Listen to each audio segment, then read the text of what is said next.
All right, good morning, everyone. This is Youngstown Stock Channel. Joe and Kelin here after a busy weekend, I'm sure. Busy weekend. Busy weekend. How are you doing this morning?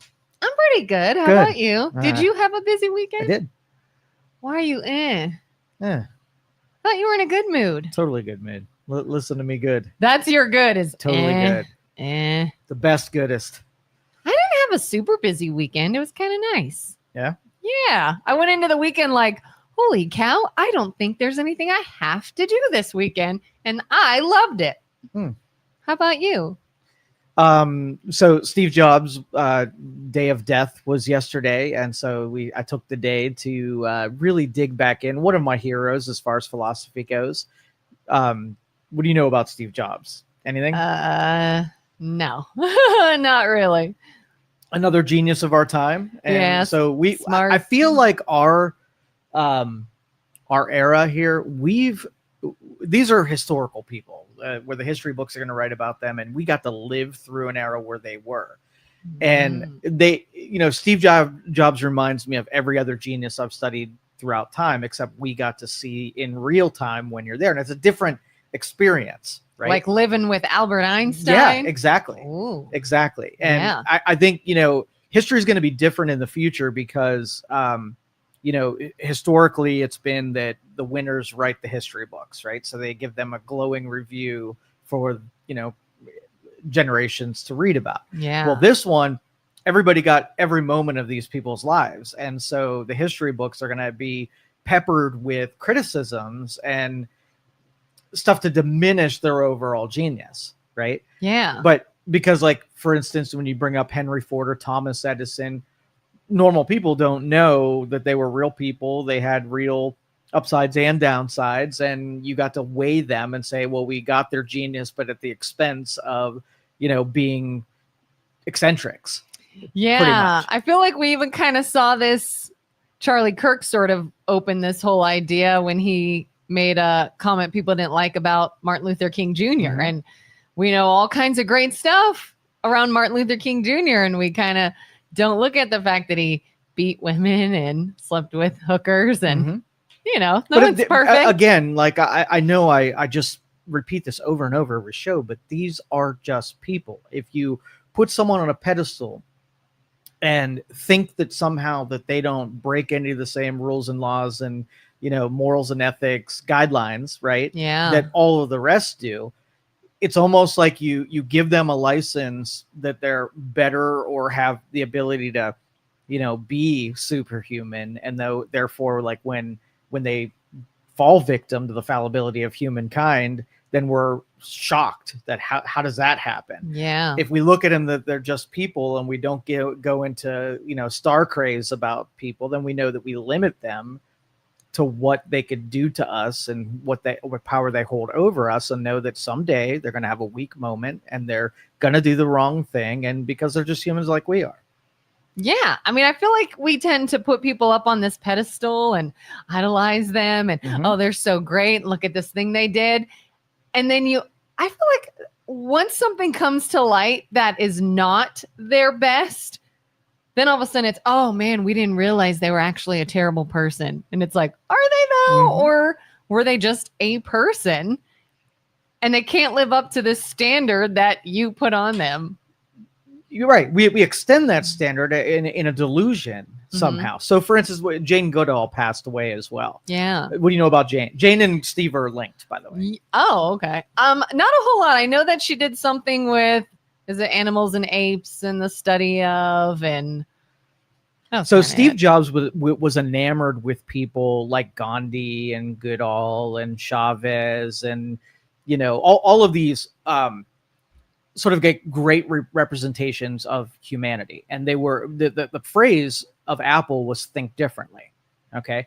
And think differently is sort of like my motto, but it's not just a go be a rebel. And even though he says go be a rebel on a regular basis, rebellion against status quos is what the company stood for when Steve Jobs was there. And it wasn't to do it mindlessly and just do it for the sake of doing it. These people really went out in society and did unpopular things in order to change things. And that that's why the company Apple in the Steve Jobs era was something to live by, something to aspire to. And Jane was she was a humanist. She went into the Tanzania, into the jungles, and worked with chimpanzees.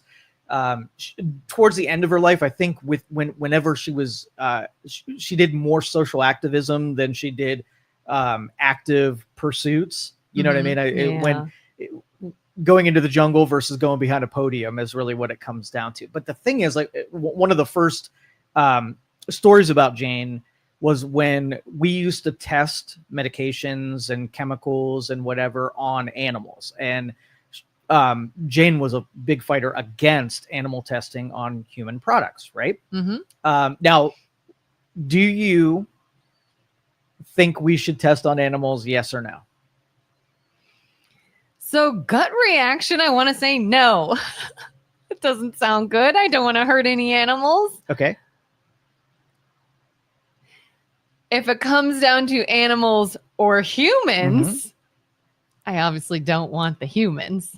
Okay, so if the science of animal testing meant that human lives were saved at the expense of animals being, tortured with these things and killed, would you put an animal life and a human life at parity? Or to save human beings, can we sacrifice animals? If it's to save human beings, I feel like sometimes maybe it's necessary. I don't like it. Okay. I don't like the idea. I don't want it to be torture for them, but I get why we would do it.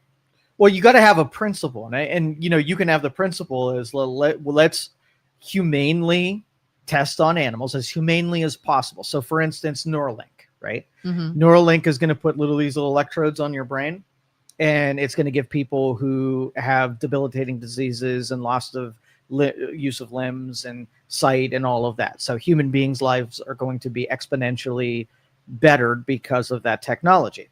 So when they're testing it, they're cracking open the skull of pigs, and they're doing all the neurological testing on pigs' brains, which means there are going to be pigs that die for the sake of human beings being able to get use of their limbs and their senses back after they've had some kind of disease or injury. Wow. Okay, so are you willing to sacrifice the pigs for the humans?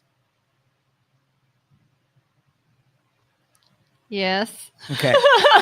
All right. Where's PETA? They're coming for us. So what about animals? Like before you put makeup on, you want the makeup to be tested on skin that's an analog for humans, so that instead of you getting cancer, that the pig gets cancer. Would you rather the pig gets cancer over the human being? Those are my only choices. Yes. Okay. Now, the two of us are reasonable here. Yeah. Right. There is going to be a level where you're doing it inhumanely. And if Jane Goodall said it's not an all or nothing pursuit, nothing ever is. And especially in this era where if it's bad, where you make it legal, and then people who have no conscience about harming animals, if they just don't care, they don't care about the humanity or the lives of the human or the lives of the animals that you're testing on, and they do it poorly, and then you get video captured of just animals just being tortured without anybody giving two shits about it, then yes, the pendulum swings back where we do just enough to save humans, but not at the total expense, right, of the torture of animals. Well, Jane was on the other side of that, where it was like, nope, animals can't be burdened. No animal testing. No animal testing. But this we have this weird relationship with hero villain, right? And humanity's almost being put second to the social causes of things that are somehow become greater than human life. And that's a dangerous game. So if you look at like what Jane set up, and with noble intentions could have been social activism in the right direction, it became an all or nothing thing where people who saved the lives of humans were demonized, right? Yeah. For that pursuit. And that's where it gets wonky. But that is sort of the profile of the modern era. Interesting. Do you know who Temple Grandin is? Temple Grandin is a real life person, was she has autism. She's older now. She was a professor in college, but it was this really interesting story. They made a movie out of her life about how she, was very autistic, and they did a movie about how her brain works and how she thinks and how she was able to kind of overcome different difficulties and become a professor. And she revolutionized the cattle industry to make it more humane to slaughter cows. Okay. Okay. So tell me what a humane slaughter is. So, I mean, like the definition. I hope I don't destroy this, but basically, she came up with an idea that if you could somehow ease their nervous system and make it not so they are scared and terrified and in this uncomfortable state when being slaughtered, that they were calmer, the process went more smoothly, the animal didn't feel fear or pain, and they did that through like a squeezing. Like a lot of people with autism, they need pressure on their nervous system in order to keep them calm. And Temple Grandin was one of those where she built a squeeze machine and it kept her compressed. So they made this for cattle going through their little whatever. Slaughter maze? Yes, their little maze on the way to slaughter. It was like a squeeze machine, and it kept them compressed and it kept their nervous system in check, and then it kept them calm and not scared and not freaking out. And it was a more humane way of doing it. See, I think like commercial farming and just the mass scale that we do in slaughterhouses, we get this uncoupling of the sacrifice of the animal's life for you to eat. Mm-hmm. And so like if you lived on a farm and you raised the cow and then you had to slaughter the cow, you do it in a certain way because you have a connection with what you just raised for food. And you'd have respect for it. You eat every scrap of that stinking thing because it lost its life so that you could eat. And now with it being at the grocery store, we don't even know where it comes from. We don't know that there was an animal behind it. And so just set aside the fact that we don't know what it ate or what conditions it was before we're consuming it. We're decoupled it from that, truly giving its life for us to live. Yeah. And I mean, because it's not like we're going to like not eat the animals. Like, but we feel that way because there are people that think that grocery store meat did not come from what was once a living creature. Yeah. Right? So maybe that every year, in order to get your grocery store license, you have to kill everything, just one animal, for your own consumption. They give you a lamb. Yeah. Right. You get to feed it for a little bit, and then you get to kill it. And if you can't kill it, you got to be a vegetarian. You ever watch Naked and Afraid? No. Oh, it's really interesting. It's on Discovery, and these people literally go out in the wilderness and try to survive. But they have to kill animals and eat. And it is interesting because I've never really thought of myself as like, could I just go kill something? But if you don't, you die. Yes. And it shows them, sort of trying to do it as humanely as possible. They give thanks. They appreciate it. They don't let anything go to waste. They use every part of it. And I mean, I feel like that's what we're intended to do. We live off of animals. You ever killed anything? On accident. Okay. But a mouse, right? Or a bird, or I killed something. a baby bird on accident, and I ran over a chipmunk on accident. Okay, but I've killed insects on purpose, like a bug in the house, and I killed it. And I'm a murderer. But could you go out in the woods with a gun or a bow and arrow and take your meal from the woods? I don't know. I think you should do it. So there's a couple steps to it. So first, you have to go out and shoot it. And then you have to gut it and clean it. Yep. And get it ready. Thanks. You're not willing to do any of that. I'll pay someone else to do it. I don't want to do it. No, you have to have a personal connection. If you're willing for life to be ended for your, whatever, you got to do it. For my life, because I got to eat. Berries and bark, right? If you don't do it, then you got to do berries and bark. Yeah. I can't just have someone else do it. And I can be there. That is by proxy. That is outsourcing what connection should be yours. I mean, yeah, some people, how did you feel did you take biology in high school? You had to like dissect stuff. Oh yeah. And I was grossed out. I wasn't like, this poor animal, I'm not doing this. I was just like, it stinks and it's gross. but I did what I had to do. Yeah. How do you feel about that? Where it's like, I'm not eating this thing. This is strictly for educational purposes. Yeah, we did cats, and so they were farm raised cats for this the explicit purpose, non-edible, but for kids to learn about the biology and having touched, flesh and organs and eyeballs and whatever, getting into it. I mean, that's for educational purposes. So there wasn't a cat in that. Yes, it did stink really bad. Yeah, but it wasn't a cat in there. That I had, when I looked at the life being ended, I thought it was done in vain. There was people were learning about real things there. Yeah, I felt the same way. I wondered if people that were like, I'm not doing this, you were just trying to get out of it.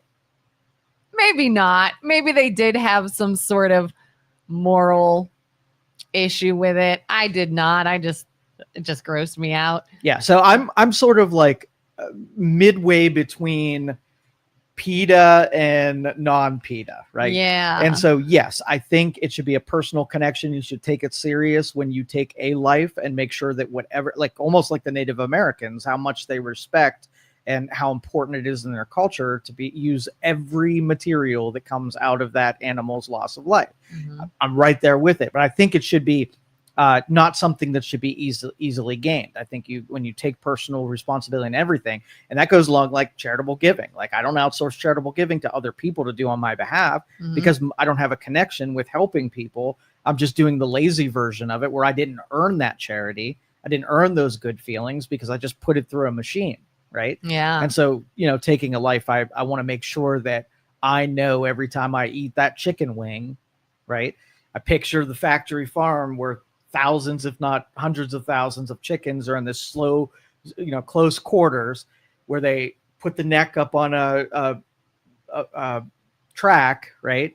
And it saws off their head and then it defeathers and it gets boiled over and put in the grocery store. That's what happens when I eat that chicken wing. And so I think the biggest disrespect is how much food waste that we have. I think they said between 40 and 60% of everything that you buy in the grocery store gets thrown in the trash. Wow. I believe it. Yeah. I through believe either it. Restaurants or just people overbuying stuff, not getting to it. It goes bad and it gets sent. Think about how much loss of life happened. 40% of all the loss didn't have to happen.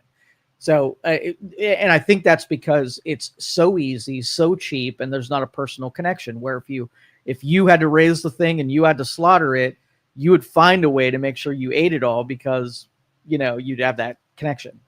And we as humans are in this sometimes as well. I mean, people donate bodies to science and people donate organs to be studied and different things. Yeah. And are there, do you think, guidelines and things in place to make sure that is respected and not wasted? What we've done is we bastardized the language to a point that we don't have standards anymore because we've just taken language and made it meaningless. So even if we set a standard and said, do it humanely, right? Mm-hmm. There was a point where humanely meant something, right? But you get lawyers involved and you get social activists involved, and then you extend inhumane into territories that is not reasonable. And on the other side, the same thing. So can't have standards, can't have moral compass. So people could just do whatever they want to do.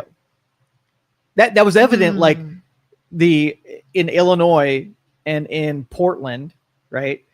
They are still grabbing on to this whole peaceful protest bullshit, right? Reasonable people know what a peaceful protest is, right? Yeah. And somehow they're still considering what's happening in those two cities as peaceful. So now guess what peaceful doesn't mean anything. Peaceful protest can mean breaking windows. That's peaceful. Lighting stuff on fire, stopping cars, doing injury to other people.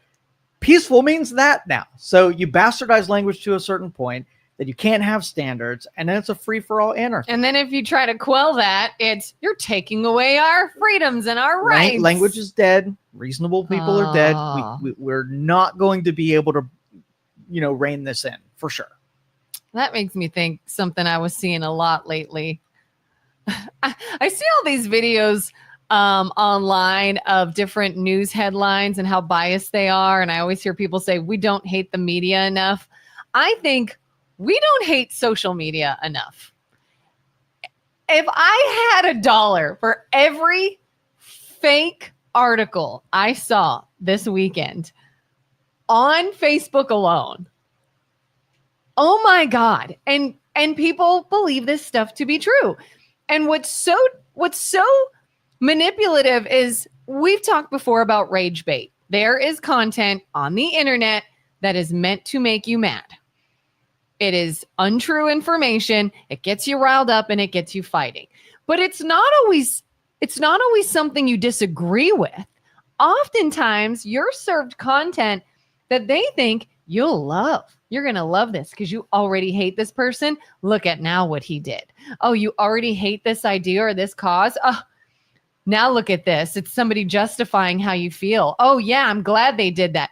No. And one is the whole Bad Bunny drama. So do you care that Bad Bunny is the Super Bowl halftime show this year? I don't love it. Don't love it. Don't hate it. Are you indifferent? Are you like, terrible choice?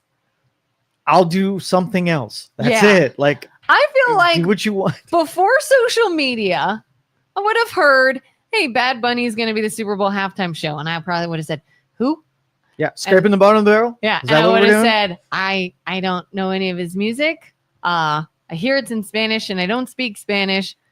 Okay. I'll go to the bathroom and get something else to eat at that time. I'm sure there's a group of people that are stoked about it. Good for you. Mm-hmm. I just don't know much of his music and I don't care. Mm-hmm. That's what it would have been. And I feel like if you go outside in the real world and you talk to actual humans, they probably have that same mindset. Either I'm a big fan and I'm stoked, or I don't know who he is and I don't really care. It'll be on in the house and I'll go do whatever. But on social media, you would think it's World War III over Bad Bunny. You would think that we're all fighting each other. And you see articles like, I just saw somebody share one that said, Coca-Cola has threatened to pull their sponsorship of the Super Bowl over Bad Bunny being the performer. If he performs, there will be no Coke at the Super Bowl. And I'm like, why? Oh my God. And I look, all I did is Google, not true, fake article. Rumor, no basis, but here we are sharing it. And then it's Steven Tyler, boycott Super Bowl because he hates Bad Bunny. What? Fake article, not true. And it's like, because you don't like it, you found something that validates how you feel and you share that. I saw somebody shared something the other day about Pete Hegseth's speech he gave. And, it's against OPSEC and it's this and that. He's the lowest ranking guy in the room. And I'm just like, you already don't like him or this administration. You found something that validates how you feel and you shared it, not giving two craps that it's completely false and nothing in that is true. And this is daily. And then we wonder why everyone's at each other's throats and we're miserable all the time. And what's the government doing? Whatever the hell they want. They can shut down the country. They cannot go to work. They're still getting paid. What do they care? We're not going to look at them and be mad. We're going to look at each other and fight over the Super Bowl halftime show. All right. I think it's time for an intervention. Okay. And I represent all of our listeners here. It is. A few weeks ago, you admitted to being addicted. Okay. Yeah. And every time you reference having now, as an addict, you take a drink and are admitting that you took a drink. Awful. And then when you did it, you complained about it, but you still did it. So it would be like, I went to Dairy Queen and this thing that I ate made me fat and not feel good. Right. And then complaining about all of the things that are associated with the addiction. And the rest of us are thinking, all right, back away from the button. That's the problem. The rest of us are not thinking that. That's my point. I now realize what I'm seeing and what it's doing. Listen, addict. I'm saying everybody needs to turn it off. You can't. Everybody. You can't daily refer to something that you shouldn't be doing in the first place. You should not even know this is happening. I know what I'm doing. I know You're that in, this you can isn't stop good. at any time. I'm saying stop everybody. anytime. I'm saying we all should. We all should stop. It's all awful, and I want you wouldn't even everybody be to knowing see that anybody's still doing it if you weren't doing it. So just go to a different buffet. That's all you got to do. Go to a different buffet. Not eating at this buffet. Thank you for your attention on this matter. I think you're missing my point. Oh, I'll totally got your point. But the whole time I couldn't get over thinking, like, how does she even know about this? She's a clear addict who shouldn't even be here. I want people to see this. I want people to say, I've got to open my eyes and realize, listen, oh my be God, a I'm role being manipulated. model. Be a role model, because now all of the people that follow you are saying, well, if she can't do it, I'm not going to freaking do it. Why? You got to set a good example for all of the people. There's a difference between I can do it and I'm here trying to show people. I'm trying to better your lives. I'm trying to educate you on here's what's happening. Look at this. Let's all so really the then it is like I'm not going to stop doing this, but I would like it to be different. But because I'm doing it, it's not going to be any different. So see you next week when I'm complaining about the same thing and nobody seems to be doing anything different. Is that the script? Do you ever see something that you want to complain about and you continue to look into it? No, I avoid it and I ignore it. I ignore it. What do we talk about here on a daily basis? I do want to talk about things, but I'm not going to complain about the blizzard making me fat and still doing the blizzard. I'm not. I'm going to learn from that. I have learned. That's my point. My point is everything I see, I don't buy it anymore. I don't believe it. I'm not giving into clickbait. I'm not giving into people that want to fight all the time. I'm not engaging with them. We all saw the dumb comments that were just on the screen a few minutes ago, not engaging because it's ridiculous. I'm trying to get other people to do this as well. I'm trying to point out these, hey, look, I used to get all up in arms and fight with people and want to disprove something that was so clearly false and want to blah, blah, blah. I don't care anymore. I'm telling you, if you are also feeling that way, let me show you what a delusional shitstorm of a world social media is. And you can move on with your lives too. Okay. We'll be talking about this again next week. So I welcome you to that. Yes, because I'm going to stay on my soapbox. We don't hate it enough. Okay, cool. I want everyone to hate it.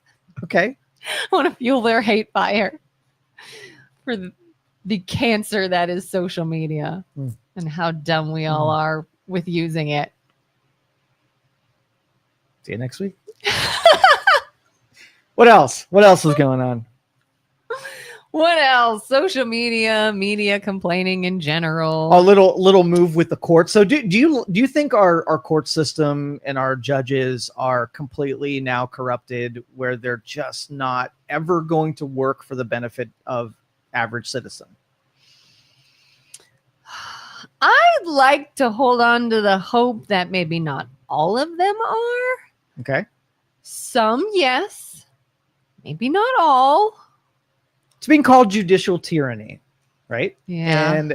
And again, don't be surprised when the entire Congress and all the politicians are made up of lawyers, right? So it would be like me going into Congress and I'm going to reshape it so that everything we do helps the technology sector, right? Everything's going to be a terminal, digital voting. I'm just going to make it all so that my industry, everything I do is predicated on my industry. So my industry gets a windfall, right? And so every lawyer just makes the system rigged so their industry is prosperous. And so judicial tyranny, let me give you sort of Joe's definition of it. There's a sort of like what normal people think the judiciary is supposed to do, and then comparing that to what the judiciary has become, right? So the justice system should not be activist, right? It shouldn't have an angle on anything. It should dig into what's legal and what's not, and it should not be maneuvered for any kind of partisan gain. It should be apolitical. You should never know what judge or what justice their political affiliations are, because they shouldn't have any. What their personal views are and personal morals and what they think is right and wrong. Right. And so if you're a Republican, you shouldn't think that if you go into a judge that is a Democrat, that you're going to be treated any differently. Yeah. There aren't going to be a set of rules or guidelines that you got to go through or adhere to. It should just be vanilla law. Yeah, right? Which is so weird when you see people running for judge and it says Republican candidate, Democrat candidate for judge. And it was like, so am I going to get a different type of law enforcement and judicial system based on which candidate I vote for and what their party affiliate is? But if it's corrupted, it means that, like, if it's uncorrupted, it means that you have everything be uniform and you have everything consistent. When you go to a state and have an interaction with law enforcement, it's always the same. It's the same things they say. It's the same rules that they're following. It's the same things they let you go for. Some things that they don't. There's no you can't have one officer in Portland, right, who sees somebody commit a criminal act and be like, I'm not going to do anything about it. But you have somebody in Arkansas that sees the same thing go down and say, oh, I'm going to take that serious because I'm not here to protect the criminal. I'm here to protect the people who are following the rules. Because as a law enforcement officer, if I give benefit to people to not following the rules, I'm going to create more people who are not following the rules, right? That kind of anarchy, that kind of chaos would make my job exponentially harder. But if I give advantage to the rule followers, I'm going to get more of them and give them reasons to follow more rules. Well, you wouldn't go to Portland and see officers that see people breaking law and say, you know what? I like their cause, right? So their law breaking is a special law breaking. I'm even going to call their law breaking peaceful protest, right? And then somehow give them a pass to break laws that everybody else, if I were to do it, right, I would be arrested. Now, so I'm sitting here thinking, like, if the rules are kind of like a little arbitrary, depending on your political persuasion, there has to be a mayor that's of a certain bent, a judge that's on a certain bent, a police captain that's on a certain bent. In order for that to line up, right, and have a different world of enforcement of what the rules are, that's where we find ourselves in places like Chicago and Portland versus Orlando and whatever, pick another city. And are we devil's advocate only because I'm not probably as into it as you are on what's being said and done there, but is it truly they're letting it slide because of their beliefs, or it's being let slide because they don't have the manpower and there's just too much? Police departments are given advisement to what to do, what to enforce. And, if let's just say in Portland, and I have not rechecked and checked again, that a stand down order was given not to aid, like the city police in Portland were not to aid ICE. So if someone was attacking the gates, let ICE handle it. We're not going to intervene. We're not going to be part of it. We're not going to give them assistance. But I did see that the state, I would guess it would be like Ohio State Patrol, their state law enforcement did aid in arrests and enforcement of the law. But the Portland local were told to stand down. So stand down order and cops' only job, which is to enforce the law, were told not to do their job, is what it comes down to. Interesting. And I'm trying to just see how they would justify it. Are they going to say, we have our own stuff to worry about, let them just go do their thing, don't get in their way? Or was it, we don't believe in what they're doing and we're not going to help you? Well, that's it. They're a sanctuary city and they don't believe that ICE should be enforcing anything anyway. So that's a political agenda, not a law enforcement agenda. And so what Trump did with the use of the National Guard, right? When you have riots or you have, that anarchy, and law enforcement can't handle it, you escalate and you send them more help to de-escalate it and quell the violence and the riots so that you protect citizens from what's going on. Mm-hmm. Well, if the local police don't believe that there should be an escalation, so the local police are saying, if we fight against it, we're actually escalating it. So they don't want help because they think that's going to make it worse. They say that it's going to make it worse. Yeah. So allowing the violence to happen, making the argument that the violence is happening, right? We don't want to make we don't it want worse. to stop it, but if we stop it, we're going to make it worse, which that has a negative feedback loop. Yeah. Right. So if Trump wants to take the Oregon National Guard to just treat it like a riot zone and kick everybody out and let everybody do their thing, there was an injunction over the weekend that stopped the National Guard from being used. So then Trump went to the California National Guard and had them dispatched to Oregon, and using the California National Guard to help in Portland since the one was stopped. So they got obviously another injunction in California to stop that. I think they've already arrived. I don't think the injunction took hold just yet. Is that why I saw headlines that was like, Trump ignores, I don't even know how it was worded, basically implying that Trump was told not to and he did it anyway. Well, he just used a different National Guard. Yeah. Because, the headline can tell its own story, whether it's what actually happened or not. I don't know how long you can hold that line that, the local, the asylum city or the sanctuary city is contending that it is peaceful, which everybody who watches the footage can see that it is not peaceful. If there's a car coming out of the ICE detention facility and the people standing there, they're not just holding signs on the sidewalk showing their displeasure. They're actively getting involved and, breaking windows and stopping cars from going and, assailing ICE, the guards that are sort of at the gate. So that is the definition, right, of violence. Yeah. They're not using peaceful means. They're using violent means to show their displeasure with ICE. And then if the cops don't get involved, the local police don't get involved, and then those people just allowed to do whatever they were going to do anyhow. So if you had I honestly don't think it's going to take the National Guard. I really don't. I think if we can get federal agents to make arrests, the other part of this is if the local police arrest somebody and send them to court, you're just going to get a liberal judge that are going to turn around and send them right back out on the street. And they're going to be doing the same thing like hours after they arrest them. If a federal agent arrests somebody, they're not going in front of a local municipal judge. They're going to a federal court and they're going to spend federal time. So I think federal arrests need to happen to keep these people off the streets. And at the same time, though, I think whoever's sending these paid protesters there that are financing these protests, that needs to dry up. And so I think the other part of the law enforcement, the investigation to see where the origins are. You have to go on Discord and 4chan and all the places where they're negotiating, finding these protesters to put in there and drying it up so that the only people there are organic and those people aren't, trained to fight and disrupt and cause chaos.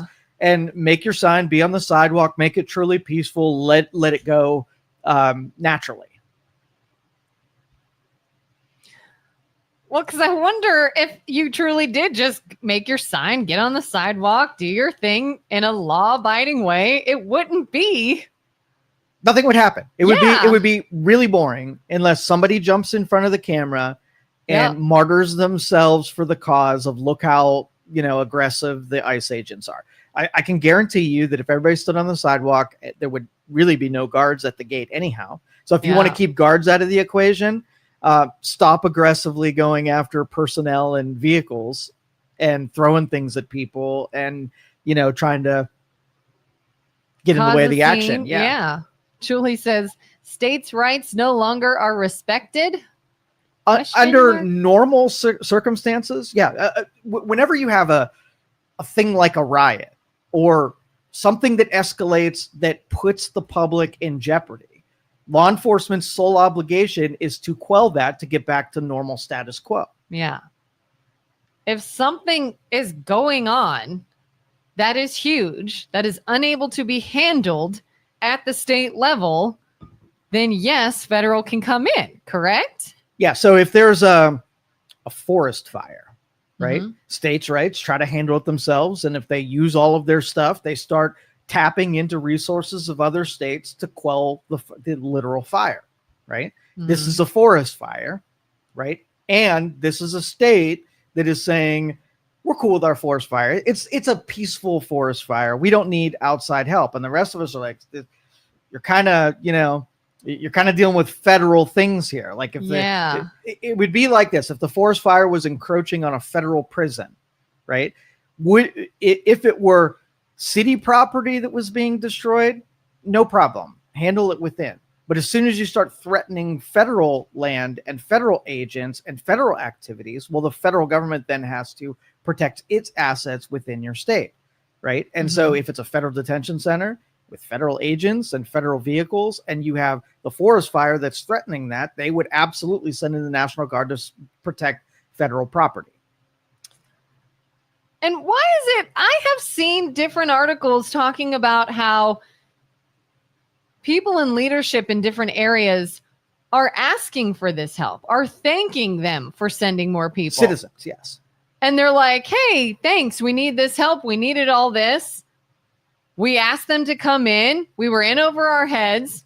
But it's like that gets pushed aside just to shine a big old light on, look at this administration sending in the guard and trying to control everybody and sending in this regime. And it's just like, if you're in a city, if God forbid our town just erupted, crime everywhere, shootings everywhere, everything getting broke into, mass chaos, things getting lit on fire, and our local police officers were like, we don't have the manpower. You call 911, someone's coming into your house or blowing up your car, your business. We'll get to you when we can. We don't have the manpower. Are you not asking for help then? Do you not want others to come in and help? I don't understand the pushback on this. Now, I can see if someone's like, oh, well, you got to be careful because we don't want it to look like we're just kind of coming in and taking over our citizens and gaining all this control. Well, yeah, if I see a whole bunch of soldiers coming into a very, very peaceful area where there's no crime, I'm going to wonder what's going on here. But why would there be pushback when they go into an area that is clearly under fire? And Julie, maybe you'll have some insight on this. I'm looking at you, Julie. So the Mike Johnson nailed this the end of last week. And so you got to think, like, we're on the very, sort of like exiting edge of this. So remember, the Democrats' plan was to capture all of the institutions, import new voters through illegal immigration, give them citizenship so they ensure getting the votes and having Democrat rule for another decade, right? They're at a huge disadvantage. They know it is eroding. So what is your best play? Like, why don't they like ICE going around their cities and rounding up illegals and sending them back? It stunts the new mass immigration. So you're starting to, are no longer receiving new ones, and it's getting rid of ones that you worked really hard to get in this country in the first place. Right. Mm-hmm. And so you have to protect your gains that you already have. So obviously their base, the people who are fighting with them, are their fringe elements, the people willing to go on the street and fight for this. These are your warriors for the Democrat Party.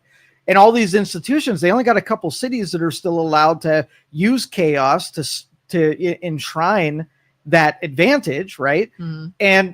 And so those people have to cater to the leftists. What happens if they go soft and they just allow the National Guard and these people are rounded up and now it's no longer in the news and there's no devastation? Where are they at? The people are going to see, right? Yeah. That the people are going to see we quelled it. Law enforcement is doing their job. And then ICE, because think about it, the ICE can then go unfettered and continue the deportations. We need to slow down the deportations, cater to the liberal base, and keep if the news cycle's on the devastation, we're running it 25% throttle of fixing the actual problem of mass deportations. Yeah, I just don't. I would love someone to give me their view that is on the left. And whether that's Julie or anyone else, because I don't think, and I've always said, I don't think all Democrats are crazy. You know, I don't think all Republicans are one way. I don't think all Democrats are one way. I think there are some logical, reasonable people on both sides, but then there are crazies. Mm-hmm. And so I'd love to know when you see, I just saw another video recently this morning. There's content online. There are videos you can watch. Barack Obama, Hillary Clinton, Joe Biden, multiple people all stating what Republicans are today stating about having a secure border. We don't want illegal immigrants here. We certainly would never want to extend healthcare benefits to somebody who is here illegally because we don't want to encourage people to come here illegally. There's a right way to do it. There's a process. Let's focus on that. You can't just come here and cause problems. Everything that the Republicans are saying, the Democrat leaders have all said in the past. And it's only now that they're changing their tone. Why? They need those voters. And if they you didn't don't at the think time. That's the case, please tell me why. Please tell me why. If you truly don't believe that they're stuck, they don't have any other good ideas or good running topics like, hey, we can't set ourselves apart from this other side. We need something different. So you changed your tune in order to get all these other people to vote for you. If that's not it, tell me what is. Julie says, Trump determines who needs federal troops. Once they are deployed, these cities are 1,000 times worse. Kelin, they are not going into the highest crime areas. They are targeting peaceful neighborhoods, schools, and hospitals. They are not looking for criminals. They are looking for brown people. I thought this was about criminals. So give me some examples of the 1,000 times worse. Name me a city as current as you can get that once law enforcement cleaned it up, it got 1,000 times worse. And I'll make the comparison because where it's at right now versus like, I don't know how it could be much worse. We saw all of these cities at the height of the BLM riots, and when law enforcement bowed out, they erected, fencing and burned buildings down and looted and were shooting at things. I can't imagine a worse scenario than the lawlessness that when they bowed out. You know what I mean? Yeah. So give me some examples there, and I'll look it up if the brown people thing. And again, I love you, Julie, and all, but I don't believe that this is a racial thing. I don't think so. Julian, tell me if I'm understanding this right. Because again, I'm honestly trying to see this side. When I say why would they go into peaceful neighborhoods, hospitals, schools? Is it because you see that as a place that people have come over to be doctors? A lot of med students in college are foreign, from other countries. Is it that you think they're coming to these neighborhoods where there are immigrants working in these fields and they're getting them? Well, the way law enforcement works is you do an investigation. If you get a tip that somebody is illegal and the investigators investigate it and go find you, doesn't mean that you're going to be in we're talking about two different things. The enforcement of deportations based on investigations, right? So I get a tip that XYZ company is employing X amount of whatever, and I go there, right? And I find if those the people that I already know are here illegally, and I go get them, versus what's happening in Portland where the detention facilities have people that are protesting against those, and then we send law enforcement to protect the federal agents and agent equipment and the buildings themselves. So two separate things. Did you see the article about the superintendent that was arrested? He was a superintendent of a school. Yeah. They came into the schools to arrest people. This person was here illegally. He had no background. Awards that he claimed to have won. Oh, I got like principal of the year at this school. Didn't exist. he said, oh, I have documentation for my whatever, my history of experience and blah, blah, blah. He never produced it and they didn't push it. Everything he had said was a lie. And he worked in the school system for years here illegally. And so they came and arrested him. Mm-hmm. Now, is that where someone on the left could be like, they're going into schools and they're arresting people who aren't criminals? Because he didn't blow something up. He didn't try to shoot somebody. He wasn't stealing. He wasn't a thief. He wasn't a murderer. He was here illegally working in the school system under lies, total lies. But he's not a criminal? All right. Well, and what Julie said at the beginning of this, Tom Homan said the first round are going to be the low-hanging fruit, violent people who have been convicted of actual crimes that are here. And I said at the time that when they start getting to criminals that were not of a violent nature, that I'm going to be I'm going to watch it very closely when that happens, because if you do a raid and you take someone who's been here for 8 years or 10 years and the only crime that you've ever committed was getting here illegally, but you've oriented yourself where you've assimilated in, then I think that we should have a new debate how we treat people who have behaved well, right? So if you have a laborer that comes in and they haven't caused any other problems, once we get to that realm where you've eliminated all the criminals, now it's more finesse that has to happen. Now it's not getting to, let's just say there were 40 million illegal immigrants in the country. And maybe 10% of them were violent criminals. So you have the ICE agents go after that 10%, and then you stop and say, okay, those guys are gone now. And now it's time to hit the next level down. Maybe the people who aren't putting anything back. They're a drain on the system. They're using the schools and hospitals and all of the benefits and not really putting anything into the system. Then those people are gone. The very last group that I would hit would be the families who figured it out along the way. Yeah. And I want them treated a little bit different. They're contributing. But I don't think law enforcement can delineate. I don't think it can set a line of demarcation in those. I think they follow leads, and sometimes they're capturing violent criminals, but in the same day, you might have picked up on somebody like your superintendent who no violent acts, but is here and really continue to work the system there, and a gradient in between. So again, I still think there's enough of them that you can't take a single segment that's in that family group and say that the whole operation is now going after the nonviolent, continued criminal behavior after, the first couple detentions happened. So.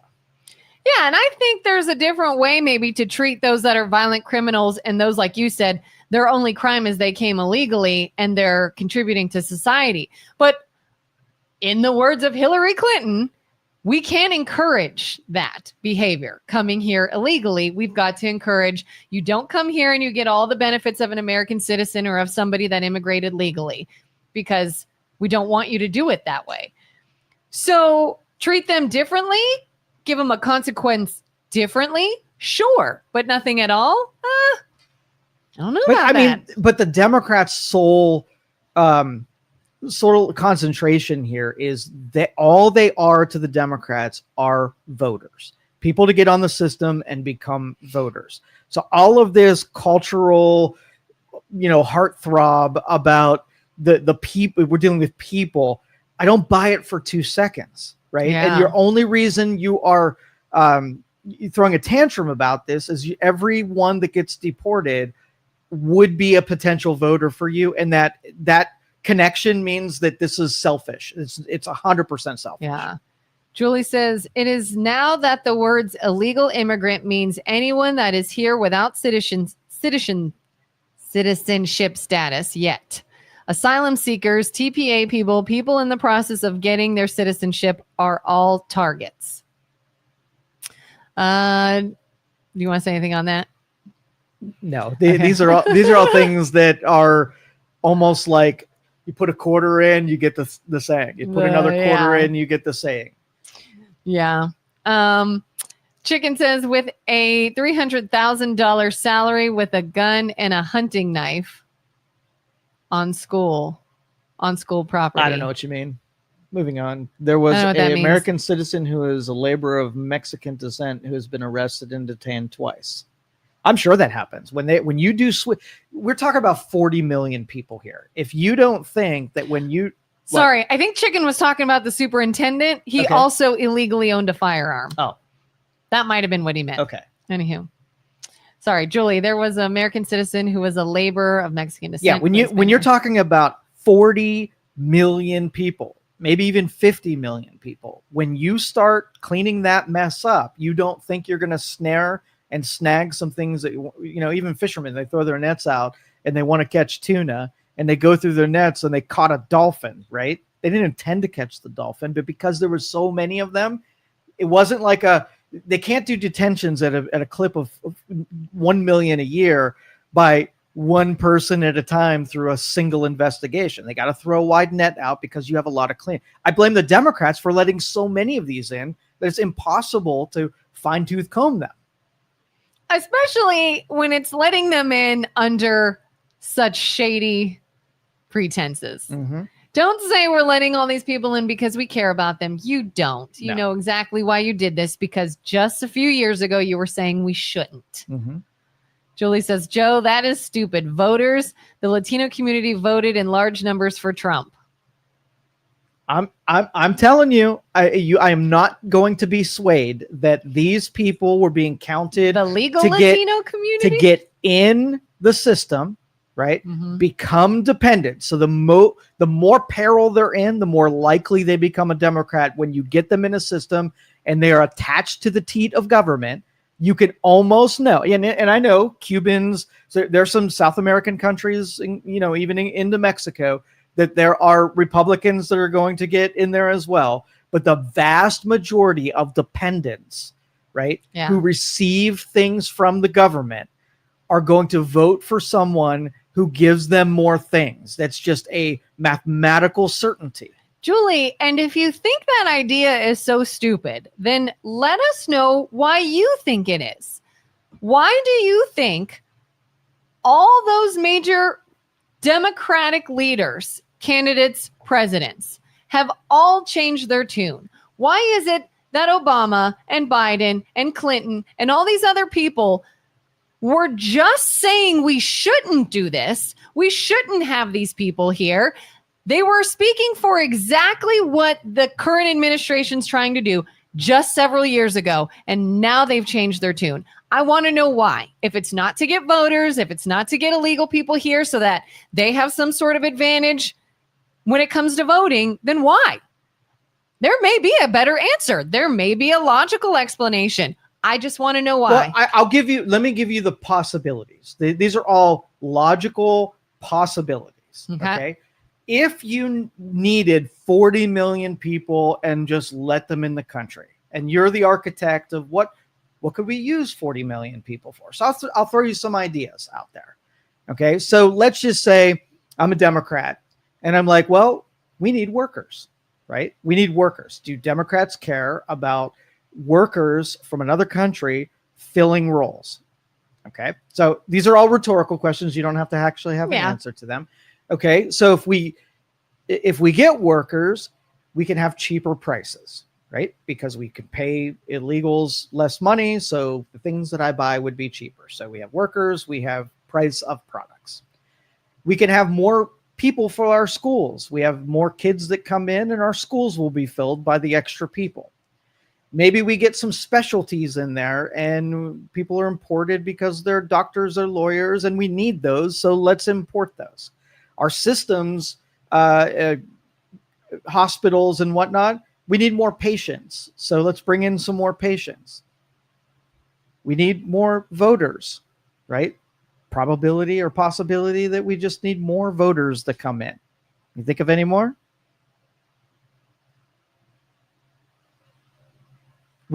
Cultural diversity. We need more cultures to be represented. Our cultures here are boring. We need more. So if you were to invite 40 million people in here, the net benefit of those things is going to either be on the list that I just stated. And what I believe the most obvious is if I needed 40 million people to come in, those are voters, right? I don't think we need more people in our hospitals. I think we're being overrun. We don't need more people on in our schools and on our programs were already being. I was just going to say, all of this sounds very expensive. Yes. Very expensive. We have American citizens sleeping on the street. We have too many, if anything. Yes. Right? They are homeless. They are starving. They have no jobs. They have no home. They have nowhere to go. They have no livelihood. Everywhere we see this. Everywhere. So when we say, hey, we might want to bring in some people to do all these other things, sounds like a good idea, but my mind goes, how the hell do we afford that? How are they going to live? How are they going to get benefits and take care of themselves and go to the doctor when they need to? Obviously, they have to have some sort of benefits. So we just give it to them. And, Democrats have my entire life being pro-worker, right? And so if you have a job, like you would almost, intuitive to say that if there was a person that would be willing to work less for you to pick pecans, right? You'd be like, well, no, the worker who is a citizen, who is a Democrat, protect that person's job from the infiltrators from another country. So it flies in the face that all of the possibilities become very improbable when you consider who's doing this and what their motivations would be. The only one that absolutely makes sense would be the voter one. There's not a single one that somebody would be like, yeah, come on in.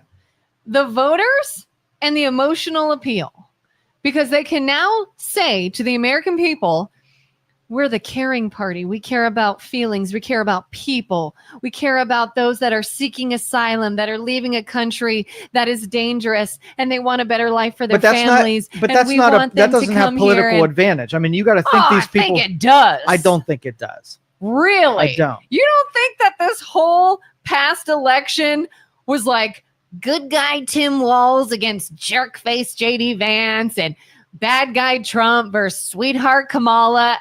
Their entire political campaign was run on good versus evil. We're the nice guys and they're the jerks. We care about people. We want to help out those in need. And these just want to turn people away and they only care about money.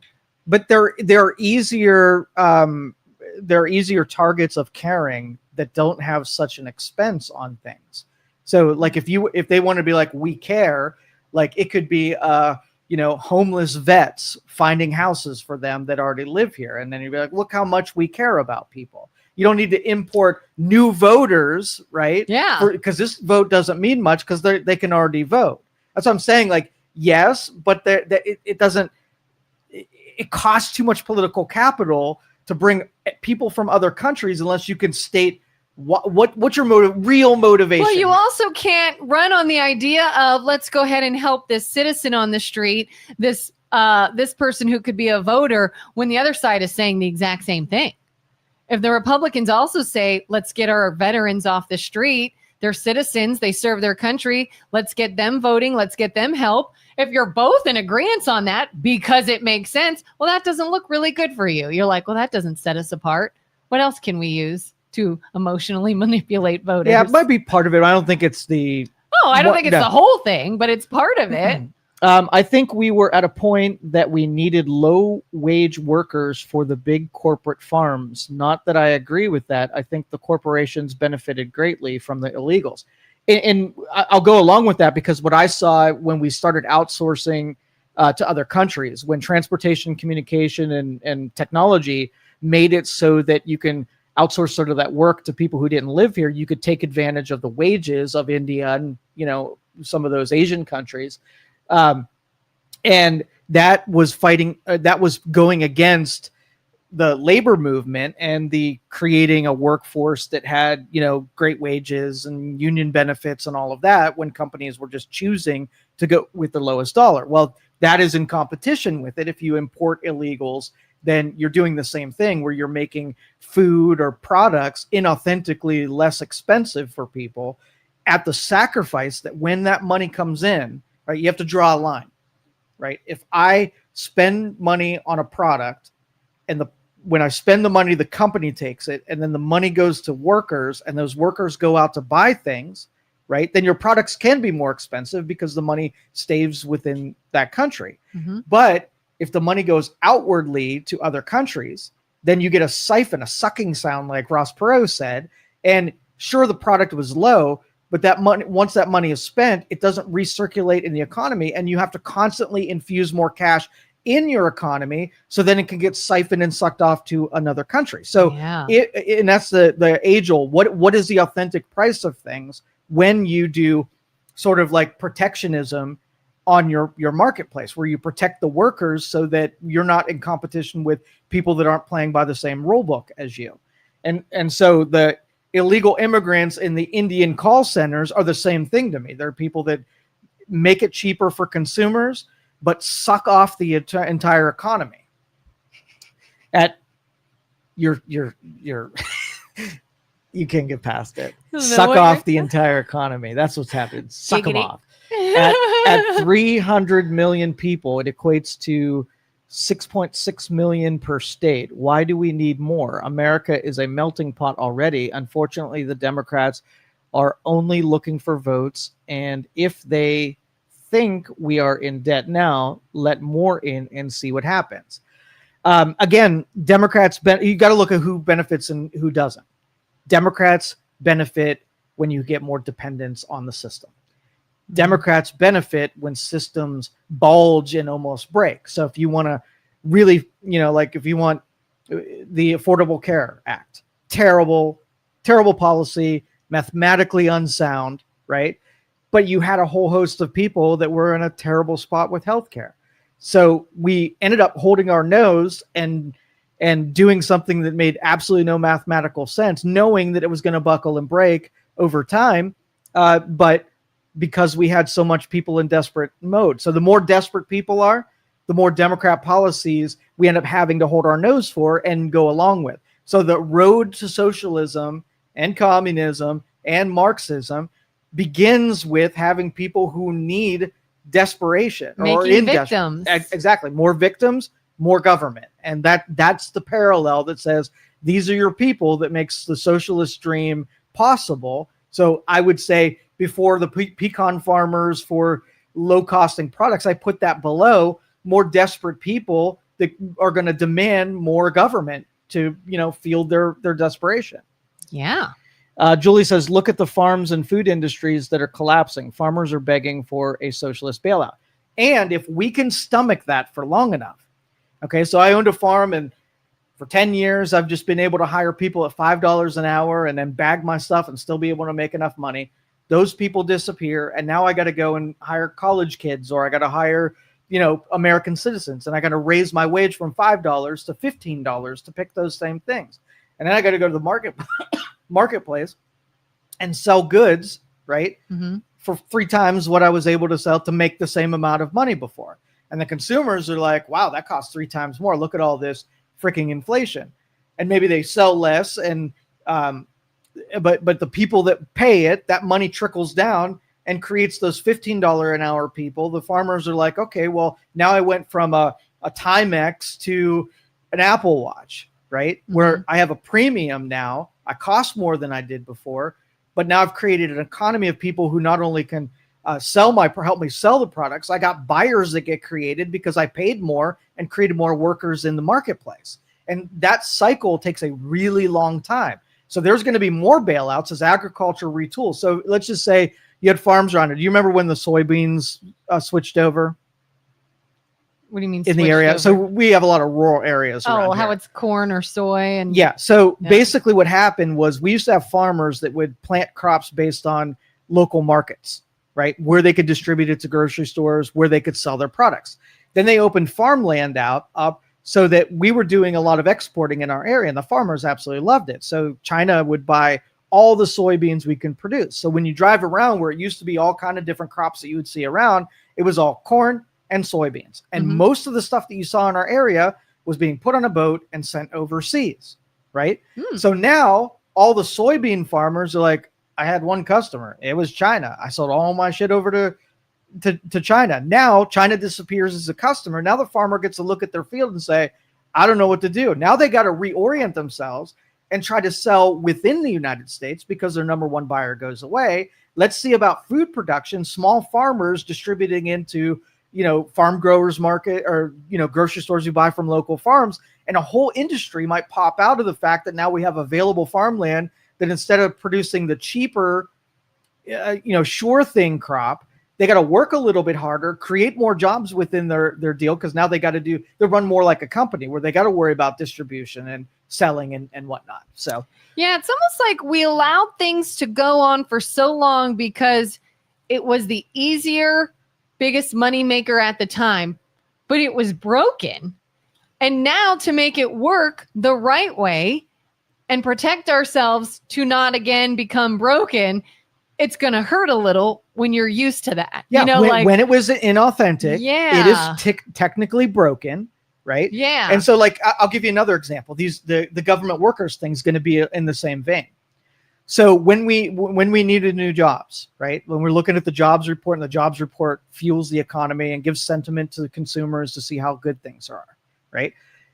The government's like, okay, well, if the jobs number is low, right, then people are going to feel bad. But I can hire a bunch of government workers, and I can put 300,000 new government workers into the marketplace. And then my jobs number will look like I created 3,000 more people into the workforce. And then taxpayers are just going to pay those people, and then they're going to be able to be consumers. Perfect plan. And then you and I are like, okay, are those jobs real? If the only reason I created them was so that I can create new people, they're not real jobs. Right? Yeah. And half of them aren't really doing anything except for collecting a paycheck. So if somebody came along and said, okay, well, the taxpayer is getting a bad deal because we got way more workers than government needs, either we grow government up so that we need those workers, or we cut those workers. So now we got to let go a person that was making really good money that didn't really have a function that would be in the regular marketplace. Now we have an unemployed person. So in order to do the right thing, we got to create pain for somebody who is making a good buck and now justify it that that's going to be less money in the economy. How long is that going to take to play out to get rid of an anchor on our economy, make an unemployed person happen, let them find real work, adding real value to the marketplace, and then retooling them back into a different spot? Like that's a year, that's 2 years. Oh yeah, but I think the American people, they're so short-sighted. Anything that happens, it's like, oh, see, I knew that wouldn't work. Oh, see, that's not a thing. You thought he was going to do all this and he didn't. And it's like, you're right. In like 2 months, something wasn't instantly fixed. Oh, but I guess we don't do it anymore. Voters don't have a tolerance for paying attention to things that last longer than 30 seconds. So something that takes 2 or 3 years, multiple administrations to happen, that's a hard haul. Again, that's why I say sometimes the only backup plan they have is the emotional appeal. Yeah. It's, I can't stand here all day and explain to you why this policy is better for the country financially, mathematically, economically. It makes sense. Nope. We're in an age now of 7-second attention span. It's simply, well, because I'm a good person and I want to help people. And they don't want to help people. That's all you hear. And you just run with it. That's it. But the argument and the appeal has to be, do you continue to do the wrong thing because it's easier, or do you do the right thing where it's going to be painful and harder? In an ecosystem of government and politics, you're always going to keep doing the wrong thing, kick the can down the road and make it somebody else's problem until you can't do it anymore. And that's why you have, civilizations collapse on the back of this argument. Doing the hard thing, get ruined because of it. It was the right thing to do, but it was hard. And then everybody that was on your side turn on you. And then you're all alone having done the right thing. So we go right back. And it was all for nothing. Yeah, it's futile. Yep. Julie says immigrants contributed $90 billion to the social institutions that they could not draw from. Healthcare for illegals was about $3.8 billion. Not a bad trade-off. But what about the consumption of services that would not be used had they not be here? And I don't know, unless you take economic impacts, I don't think you have a net gain on their being here. I think they take more than they give, and that, it'd be really tough. Like how when you think of a football stadium, right? Mm-hmm. And we're going to place a football stadium that's going to cost $600 million, and the taxpayer is going to, but the economic impact there's $2 billion worth of economic impact. Well, how do they come up with that number? Well, they think the people are going to come downtown and they're going to eat at restaurants, and They're going to do parking, and all these events are going to affect the marketplace on a positive side. So you're putting up 600 million. The city is going to get $2 billion worth of economic impact. And that feels good where you think you're getting a net gain. But you have to make the argument that if the thing wasn't there, right, that those places would be barren deserts. So like if if there wasn't a football game that weekend, then nobody would be in that restaurant. You have to take into consideration of the impact above what that naturally would have been occurring. How many things didn't happen because the football game was happening? I didn't go to dinner, right? Yeah. So if you went to dinner because of the football game and I didn't go to dinner because there was a football game, is that not a neutral? So Did you solve a problem you created? Exactly. So it's probably, if I were to bet, I would say that it is either neutral, where the cost and the benefit canceled one another out. But the long-term detriment, if you take an account of what that represents as a tax on your system forever, long after those people are not contributing in there, their liabilities are going to be huge going into the 10 and 20 years down the road. Over a lifetime, you think a person that comes to this country, they have working years, and then they have social cost years where they can't put any more into it. They just draw off of it. So you have to put a lot into it in the beginning in order for down the road for that to happen. So you think about, like, for right now, you have a bunch of illegal immigrants in this country. They're taking up housing, right? And so if you go to look for a house when you're in your 20s and you can't find a house, or if you find one, it's 3 times the cost, then it costs you 3 times the amount of money it would have cost you because of illegal immigrants here. That number's not cast in the net benefits or net gain category. Now, regular citizens has a 3 times cost on what they wanted to buy, right, as an inflation because of that policy. And so, like, that's when you start considering all of those sort of like ancillary or peripheral costs, it's definitely not going to be a net gain for sure. Yeah. There's one culture assimilation and drafting people into getting an education, being a family contributor, creating children, going into the workplace and giving a net benefit, and then going into your retirement and using some of what you put into the system is the only way to do it. Because if they're here illegally, they're probably not paying taxes like we are. Or are they? Is there like a workaround there? That's what I'm saying. Like, if you're a citizen, 100%, I'm not going to say 100% because there's some people pay other people under the table and some people get away with not paying taxes. Even if they're here legally. But as Julie said, there's some systems that they can't participate in. So they can't even pay taxes if they wanted to, right? And so if I give an American citizen a 75% chance of all workers contributing to the system, I would give an illegal immigrant like a 30%. Yes, they do pay into taxes where they can, but because they can't contribute, they can't. And another thing, it's more likely that those people that are here illegally take their money, what they make, and send it to their home to take care of their family and wherever they came from. They're working on behalf of. So yeah, it's a drain. Any way you look at it, it's a drain. I think Julie had something up a little higher. We are giving $20 billion to Argentina while denying Americans affordable health care. By the way, where is the $17 trillion that Trump says our government got from tariffs? Congress and the CBO haven't seen it. And the $20 billion, I agree with you. We should not be giving money to other countries until we have our shit together when we're not losing money. So I'm with you. Argentina, strike it. The $17 trillion. This is probably the most bloviating that I've seen Trump do, sticking to the cause. And I think the two disappointments are, I know they've received more tariffs than I thought it was expecting. Not as much as 17 trillion. So that's a talking point that annoys me a little bit. Yeah. And then the realized Doge collectbacks never manifested the way that they were talking it would manifest. I think a lot of that stuff got gobbled up by the system And when I see expenses keep going up with the big, beautiful, bloated bill, and I see the debt still rising at the same deal, and I think the tariffs are going to be the only thing really that ends up being spendable. So do you think that tariff windfall, right, the collecting of the tariffs, where do you think we should spend that? Because it's going to be a debate, and I think the farmers are probably going to get the first dose of this, followed by a $2,000 check out to taxpayers, and then I don't know what's going to happen on the other end. Where do you think it should be spent? I mean, I would love to sort of strengthen, like you said, farmers, any industries we have here, the workers. Like, how can we make it so that we're not so reliant on other countries, and that we use our own goods and our own people and our own made items?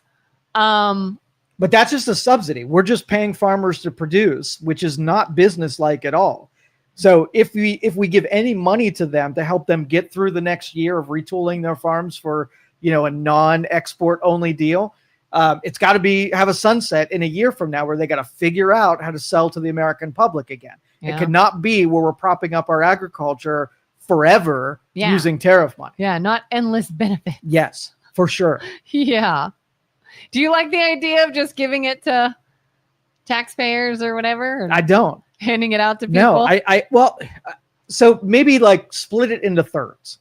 Okay. Mm-hmm. Use 30%, 33% on whichever industry you are making life harder when you change the rules on them. So short term, keep them going. It's maybe manufacturing is going to need help, maybe steel, maybe agriculture, and use it in real short supply. Comes with lots of strings where they literally try to not be dependent on that. It's a short-term fix. Like we're just cushioning the blow. Exactly. Then the middle 33% needs to affect direct to consumers, making something more tolerable, because now your tariffs cost consumers a little bit. So taking either directly to consumers, which I don't trust that people are going to spend it wise enough to give direct to consumers. Yeah, that's why it makes me nervous. Yeah, making something like a rebate would be a good idea. A $2,000 rebate on. So for instance, I don't really trust any of it to go really well. So a rebate on groceries, right? Go to a grocery store and get $2,000 off on your grocery bill over the next year or whatever. And then the last one should be servicing the debt and bringing the total debt every quarter or every year using the last three, and spend it out. Yeah, because we saw, during COVID when everybody got a bunch of free money, I watched a lot of people go out and blow it on things that just got repoed later on. Yes. So as a consumer, when tariffs go up, it means you're buying a product that is coming from overseas. And it's going to bring the product that buying here at home at parity to the one that you can get overseas, giving the advantage then to the local company, the one that, is in the United States borders. And then consumers can shift their buying from, if I'm going to buy the shitty one from China or the good one with American labor over here, and they're of equal price, giving consumers a chance to target the ones that are their friends and their neighbors and people that live in their own communities. But again, if I'm just going to give you money and you're going to spend it in the wrong direction, like maybe that stipend is only giving $2,000 to buy on American-made products. I don't know. It's bad. It's a complicated thing to make sure that money ends up in local pockets rather than international pockets. Yeah. Because of all the, sourcing and where the parts actually come from and, that kind of thing. Yeah. What would happen if all the American people got a bunch of money and they bought stuff overseas with it? Right. Just giving it right back to the people giving the advantage back to the international. Yeah. So hopefully there's smart people working on that before they just start giving, taxpayer money. Yeah, that's probably bad in design. Yeah. Are you suggesting that illegals are the cause of high cost of housing? It's competition. They got to live somewhere, and they're taking beds in apartments and houses from what would be citizens. If you take 40 million people and drop them in an area, and they're going to take advantage of services that if they weren't there, they wouldn't be taking advantage of them. Joseph says, it's fools that talk like you who gave us Trump. He's insane, right? I think they're all in San Jose. So you and I agree. If they are working for citizenship, they are. Yeah, and again, like lumping illegal citizens or illegal immigrants with immigrants is wrong. People are like, I want to become an American citizen, and the talk you get is becoming an American citizen. I'm cool with that. Yeah, to say, people are anti-immigrants, not what's happening. And do I think that the immigration system is jacked up and helps illegal immigrants? Absolutely. Yeah. It costs you $100,000 and you got to wait 10 years. Of course, if the government's managing something, that happens. Yeah. Right. You got to make it so that your priorities of becoming an American citizen are surely established, and make it like the TSA lines, right? It's going to be a bitch going through, but you're going to make it as efficient as possible to be able to get through. Don't make it arbitrary. Like when you put up a nuclear facility, it takes 50 years to establish a new nuclear facility, right? To get permitted and to get a nuclear facility. In China or in India, they can get one put up in 5 years, right? So why does it take so much longer to go through our system through regulations and permitting? Because government slows innovation down. It is a parasite into getting things done. That's its job, right? Yeah. So if we can make nuclear reactors being built a streamlined 5-year process, we can get a immigration policy so that we get the net gain people through our doors. Like, who should be letting into the country? The people we freaking need, right? Yeah. And that's like, we have a friend that always says, well, it's too difficult to come into this country legally. Yes. Well, then that's a problem to look at. You don't solve it by creating another problem to fight at the same time. Right. Like, nobody said, the process is fine, just come here legally and that's all you got to do. We understand it's a difficult and long process. So let's work on that. But it doesn't mean, okay, then forget it. Yeah. Just come on. And I don't mind that it's a long process. I'm going to contradict myself from earlier. If we did one thing, we looked at our list of things we need. We need some engineers in this deal. So you look through your pool of people that are waiting to get in, and you pluck out the things that you need and say, you're on the team. Welcome to America. Yeah. Here's the rules that you follow. But if it's like, here's a person that doesn't have any expertise, is sick and has a bunch of disease and illnesses, we don't need any more of those right now. We got a lot of them here already. So you're going to wait a little bit before you come in, because this isn't like a charity movement. Yeah. This is we need to stock certain things. Like an NFL team, if they need an offensive line and a kicker, right? Mm-hmm. They go fetch the things that they need from the prospects that are coming out of the draft. They're like, this person is a kicker. Well, we got 5 kickers. Come on in. Like, that's foolish to bring in more people that you already have too many of. So if our military dwindled and we're like, we need more service members, and someone's like, I'm willing to serve your country and be a citizen there. Fast pass. Why not? Yeah. Fast pass. They worked for it. They earned it. Let's fast pass this. Yeah. And honestly, if you have a bunch of refugees, people who are coming from countries that are war torn, they're in poverty, they've got disease, then take a percentage of your population that can handle them on the come and take percentage of those in. So let's just say Arkansas, like, hey, we've got great hospitals. We're not up to capacity. We've got this deal. We want to be a city that brings these people in, bring them in, treat them, integrate them, give them a path. And if you want to open your charity to that, so be it. But it can't be a majority of people are coming that are your desperate ones that are interested in getting on your systems. That has to be the minority, the charity cases that you bring in. And other countries need to do their part too. It can't be just the United States. So if you walk through 9 countries and yours was war torn, and you walk through a one that wasn't war torn and you didn't stay there, then I know what your motive was. You wanted our payouts, not escaping imminent death. Didn't we have this idea before? What did we call it? Was it Greenland we were going to use as a... Yes. You leave your country. You can't come to ours yet. You go to Greenland, whatever it was. I think we used Greenland.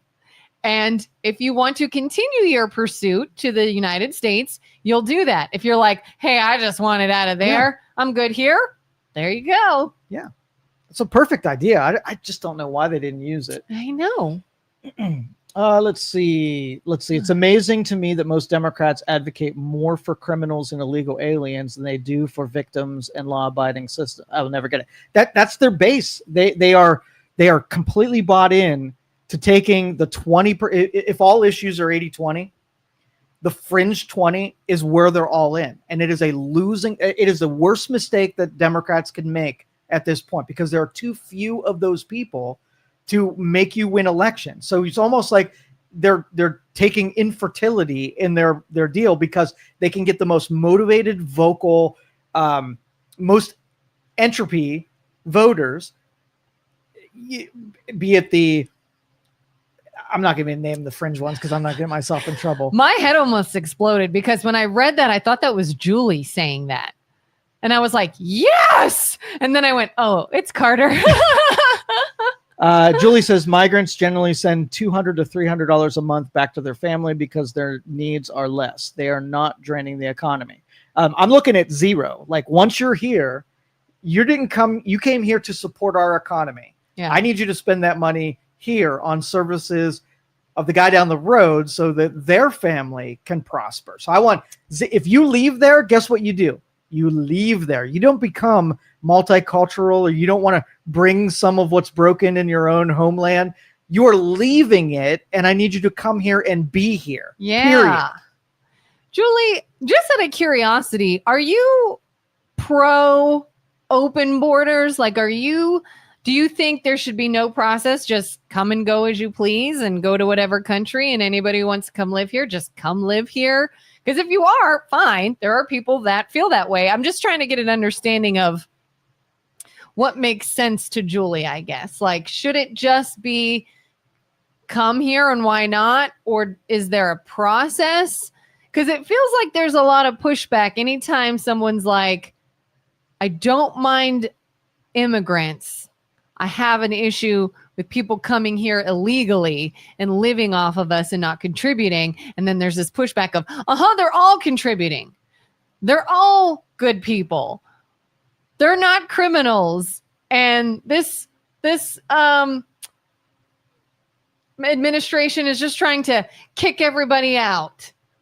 Well, it's the not my backyard mentality that we have right now. Yeah. And it's cool, because when you say that we should be open border, it's not your land or your house that's being threatened by someone being there. Yeah. Right now, if you were hosting a party, right, and then you were like, hey, I want to be meticulous about who I pick to invite the party, you're chalking up all the costs that are going to come along with just opening it and letting it be. If you have a house party and you're like, no, bring them all in, and you don't really care, well, then it's your shit that's going to get broken, and your booze that's going to be. If there's a family fleeing for their lives from a country, can they come stay in your house? Exactly. So it's the level of filtering when you are personally the one that has to pay the cost and consequence for them coming in, and then you'll figure out real quickly what you're comfortable with if they have to come live with you. Yeah. It's the same analogy with the killing your own food. You have a connection with the decision you're making. And if you're not ill-affected, then you will absolutely pick something different. Do you yourself make enough money, and are you comfortable taking these people into your own home and supporting them? Yeah. I think every activist deal, I think everybody who feels a certain way should experience it. Like, if you use a taser, you should have to be tased first. So you take what a taser means seriously. If you like windmills, you should have to live under a windmill, right, in your yard for a year before you are allowed to love windmills. I'm laughing because have you ever tried a taser? I've not. I did. Did you get tased? Not the kind that shoot out the wires. Just that. Yeah. I knew somebody, and I was like, I gotta know what that feels like. And I said, real quick, right here on the fleshy part. Oh, felt good, didn't it? It hurts. Woke you up. Oh, it hurts. There you go, Joe. Obama deported millions. No muss, no fuss. We could have had a federal law written by Republicans had it not been for Trump. And it could have been, but because it was Trump, he has built-in pushback. He literally could say he's going to cure something, and he would have immediate opposition just because of how he carries himself, how he fights with people. There's no way that you could be friendly with him. He created the opposition by being his personality. Yeah, for sure. This could all be going down, and you could have people who are diplomatic in nature and knew how to deal the right way, or you can have somebody who punches people for a living. And that's just what we have. I think that Julie's brought Trump on more than I've brought Trump on. Yeah. Like, why we've never had like Obama derangement syndrome or George Bush derangement syndrome or whatever. It's Trump derangement syndrome because Trump is so easily hated. Like, he so easily can rub someone the wrong way. And yes, there's been many times where I have heard Trump speak and I want to be like, shut up, stop talking, just stop.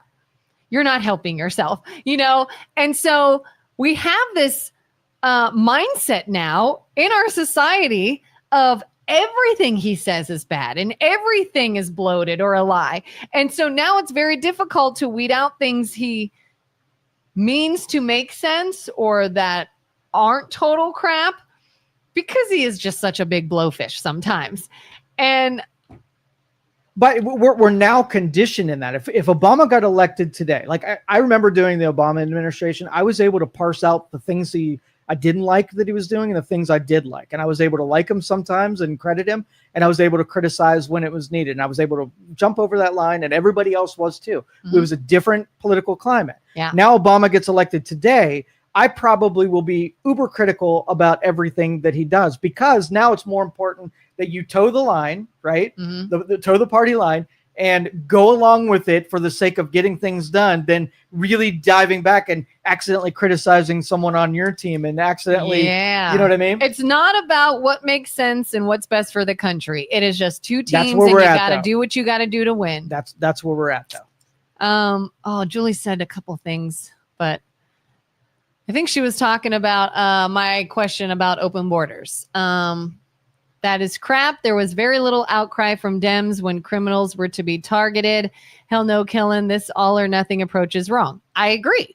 So that's good to know that you're not thinking the all or nothing, that there should be boundaries. There should be guidelines. There should be a way to do it. I can't quite figure out what Julie's way is. Well, Julie's very reasonable, and she knows that there are certain things even she's uncomfortable with the Democrats say, just like we're uncomfortable with things that Trump says. So that's what makes her reasonable. She's able to put it through that paradigm.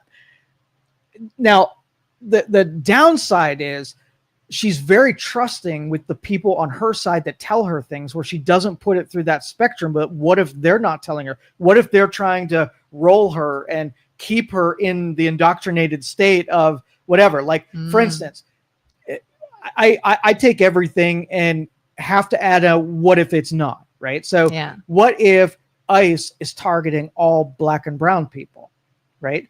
And that would be a very bad thing if this was just some kind of nefarious plot to go after black and brown people. But then my brain says, what if it's not, right? What if this is just law enforcement? And those two things have equal potential until I have information that either supports or rejects whatever. And usually I need evidence to be able to back it up. So I'm willing to say that that this is targeted just to eliminating black and brown people. So the next thought is like, where would be the symptoms of something just going? It wouldn't be that all the people who are detained of Mexican descent. I would expect the people that were detained to mostly be of a certain skin color. So the other side of that, where is there an advantage if you're critical of deportations, you don't want them to happen anyway, that you see something that is a correlation and say, well, it must be this other thing, even if there's not evidence to support it. But if you got some kind of internal memorandum that says, make sure that you just pick brown and black people, that would be symptom and evidence that it truly was just about going after ethnicity, or there was discrimination going on. Yeah. Does it make sense?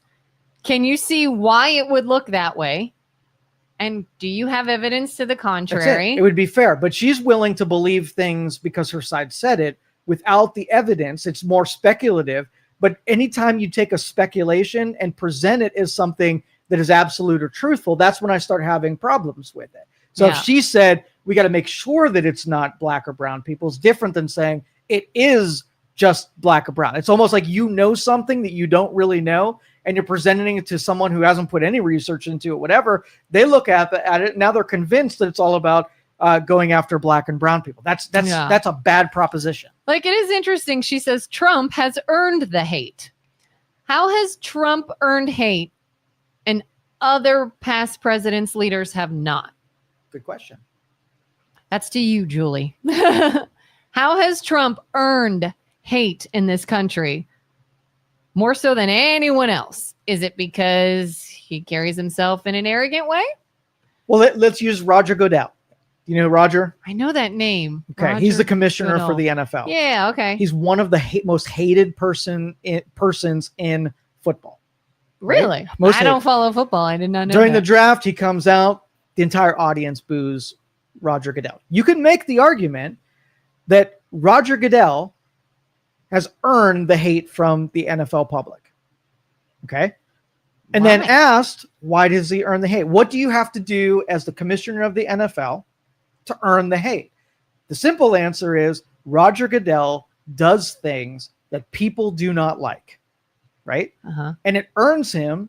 Whenever he comes out, it always means that the rules are changed or he's making some of exception for the New England page. He does it. So does he deserve to be hated if what he does you don't like? I don't know if he deserves to be hated. Okay. Does he have a job? Yeah. Do you know why he has a job? Because because the people that matter, that hire and keep making sure he's commissioner, are happy enough to make him commissioner. So your personal disagreement with how he runs operations are different than the people who actually decide whether or not he's commissioner. So do you know what makes a president? Enough people that agree with what he is doing makes you president. Do you have to deliver likes from people who don't vote for you? Should they hate you now because you didn't cater to the people who wouldn't vote for you? Or is your job to cater to the people who matter and who put you in that office? Yeah. In politics, if it means that you get a majority in order to have the office, all those other people, they don't matter for catering at all. So the more, okay, so if you had we'll say a Ronald Reagan or you had a George W. Bush, right? Do you know what catering to the other side did for you? There was no George W. Bush derangement syndrome. Yeah. He had haters for sure. Yeah. Right.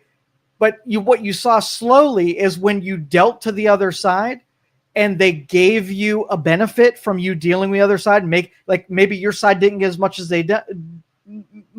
they wanted to get done because you were off busy trying to make the opposition quell just enough that they were not problematic in getting stuff done.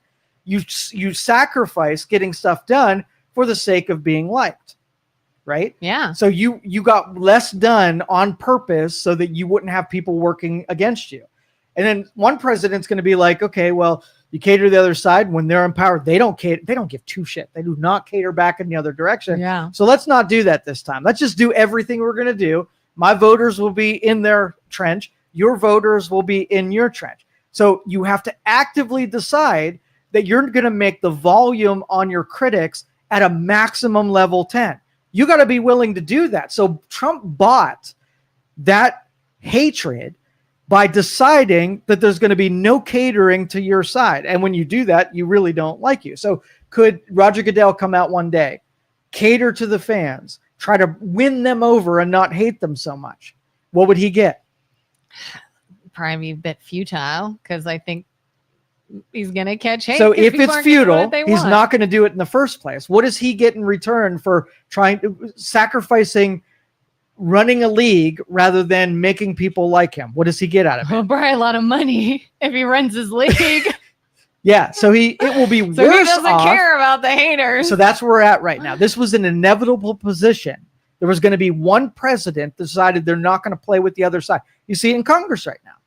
The Congress used to go to Democrats and say, hey, you know what? Let's hammer out some concessions.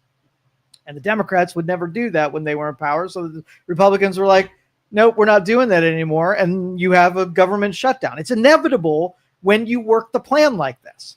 Yeah, it's kind of like you're having a contest. There's a winner and a loser. The winner won. The winner gets to do what they want to do. Yes. And when they do that, do they deserve hate? if there's an unspoken rule that when both sides win, they do the honorable thing and still serve the people who didn't win with a little bit, enough to keep them quiet enough not to disturb you. But once that gentleman's agreement goes away, then both sides are going to play from the same rule book. And the Democrats were first to strike on that. It was not the Republicans that were first to strike. Julie says, I do not listen to any mainstream media. I get the headlines, then do my own research. Well, that's good.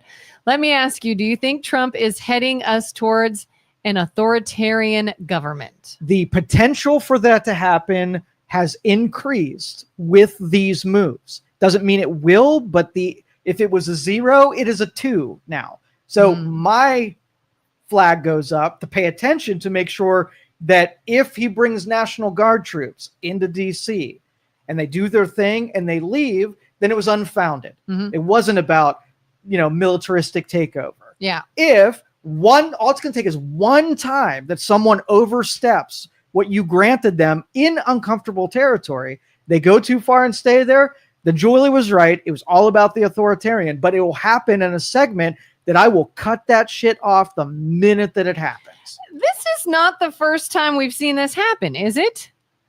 National Guard going into cities? Well, National Guard have gone into cities before, yeah. So why was it not then that leader trying to start an authoritarian because government? they've made this out to be that he's this authoritarian Nazi and he wants to do all of this stuff that goes beyond those bounds. But nobody said that before. Right, because Trump wasn't there, and this is a connective tissue to the what's going to happen, adds to the potential of authoritarian rule, right? So everybody's meter goes up. My meter goes up and says, pay close attention. Julie's meter goes up and says, see, I told you. Exactly. Yeah. And we're both at the same, we're both at the same conclusion. Mine is just, it hasn't happened yet, but is more possible. Hers is like, now it went up. That's surely what's going to happen next. I'm willing to wait. Julie's not waiting anywhere, and she needs to be the bulldog that if it does happen. I just need her to use different language instead of saying that this 2 degrees closer means that it has happened. Say it that it has increased the chances of it happening. Yeah. Jerry says, remember when you point a finger at someone with no evidence, there are 3 fingers pointing back at you. You always accuse others of doing things to distract from the fact that you are the one actually doing the deed. Why do you think Obama never moved out of Washington after his time was up and spent plenty of time in Washington when Biden was the president? Molly. Do you want to comment on that, by the way? Do you know, like, he's one of the very few presidents. So I'll lay my foundation and you can parlay. No, go ahead. Yeah. So Obama had such a sort of like a ecosystem that happened. Everything from the power, the money, like he really put together what do they call those when, anyway, he put together sort of more like a feeling and a movement than anything else. And so hitching your wagon to what Obama created allowed presidents that followed to be able to benefit. So he stayed close because he was the spokesperson and the leadership for the core values of whatever that movement was. And so having him around meant that you could still parlay his image. He could still be spokesperson. He can still do consultation. He was very much part of what the Democrat ramp up was during that era. So I don't think it's a conspiracy. And you can say that he was a controlling factor during the Biden administration. For sure. I fully expect that if there's a continuation of what Trump's doing right now, it takes 10 years to get some of this stuff done. He'll be in Washington, be in close connection to whoever's president after him, hoping to continue the things that he's doing from that point. So if we're talking about Obamacare right now, you would expect that Obamacare, the legislation that carries his name, that he'd still have influence and still continuing to make sure that it remains a thing, going into the future. Yeah. Yeah. I wouldn't just walk away from it. Okay. Molly says, Trump made fun of a person with a disability. In my eyes, he deserves to be hated. I don't agree with that. Okay. Do not agree with that. How do you feel about that? I don't think it's true. I mean, it's one of those things. What They're talking about when he made a speech and he made a gesture. Yes. Okay. Yes. I do not think he was making fun of that reporter. That's a stretch. And you can believe it or not, because I don't believe that he didn't do it. Again, my language. I don't believe he did it. Right. Mm-hmm. And you said that he absolutely did do it. Yeah. Right. That's the difference. Could he have been poor taste, making fun of someone like the cameras weren't rolling and whatever? Yeah, still potential. You're just going to have to give me more evidence. How do you feel about, I just saw it again recently. I can't remember what the speech was about, but he was addressing the media. A female reporter stood up. There was some joke, something that happened. And she's like, oh yeah, I know. I wasn't even thinking. And he's like, no, you weren't thinking. You never do. And she's like, I'm sorry. And he's like, nothing. Go on. Go on. She's like, excuse me? No, go on with your question. Did you see that? Oh yeah. How do you feel about that? Do you think, okay, so if the press pool was made up of people who didn't take shots and they just did their job, then that would be off color. That would be terrible. That'd be out of line. Yeah. But they're just as mean to him as he is to them. He's just giving it back. So they brought it on first. I agree. Do I wish that we lived in an environment where that wasn't necessary? That the president was always the bigger person. I wish. I could see people saying, you're the president, always be the bigger person. And I wouldn't fault that viewpoint. Yeah. Unfortunately, we don't live in that. We live in a society where he's like, you started it. Where George W. Bush was the bigger man and didn't resort to those things. And how was he treated by the media? Was he treated with the same honor and respect? No, they made him out to be an idiot. They took shots at him any chance they get. So they created Trump. That's why I say I blame the Democrats for taking advantage of people being honorable, and you get non-honorable people that come through the door when the honorable people is like, I'm not dealing with that shit. Especially when you see the bias, like make fun of Trump because he got tripped up on saying acetaminophen, but excuse Biden when he just annihilates a full sentence or can't complete a thought in a rational way. And one's okay and one's not. Like, if you're going to play that game and you're going to be biased, then can you really say something when you get it back? Now it's the game that you're playing. And once you start that game and it gets played against you, it sucks. And you should shake hands and decide, we're not going to do this anymore because it's a dumb game. Yeah. And we're not ready to do that just yet. Chicken says, George Bush hates black people. Yee. Oh, because Yee said that. Julie says his constant lies, grifting, self-aggrandizing, his criminal background, his disdain for the American people, not to mention his division and his hell-bent effort to make this an authoritarian government. He's a mud monster. I hope we never have a mud monster again, but we have a mud monster. Julie says, it has happened, Joe. It's time to pay attention. I'm waiting. I'm waiting to see it. Carter says, was that supposed to be Biden, you think? Yeah. Biden's mandated vax bothered me a heck of a lot more than the National Guard. He's got a point. I mean, you can't argue with the fact that government extended themselves beyond authoritarian controls, and they stayed there, and they didn't apologize for it. And if done again, right, it wouldn't be that the government wouldn't try to do it again. It's the people wouldn't put up with that shit again. That's the difference. Yeah, and that's what drives me insane is, again, excusing one but not the other. It's not okay to come into the cities as though you were trying to control what we do. But it was totally fine when you absolutely controlled what we put in our own bodies. And you forced people to take a drug. How does that not sound like the biggest red flag? Our government forced our citizens to take a drug. That's a fact. But God forbid, don't have the National Guard walk down our streets. But the response should be that how did they force you, and take those controls away. If you're really dead set on you don't want authoritarian rules, then you go libertarian and you take the cost and consequences for the government not really being able to be involved, even when you like their involvement. So it's one or the other. You got to pick. Guess what? Both sides are bad. They're all bad, and social media is terrible. There you go. All right. Carter says another excellent show. I agree with you fully. Thanks, Carter. And that is an absolute. I'm not just a little bit suspicious that we're an excellent show. I am absolutely convinced. That's right. Tell your friends. All right. Thank you, Carter. Thank you, everybody, for listening. Everybody, Thank you, we'll Julie. catch you guys We appreciate you. Thank you for listening to this show on Youngstown Studio. This is original Youngstown content. Feel free to share our videos and tell your friends about us. Don't forget to subscribe to our YouTube channel and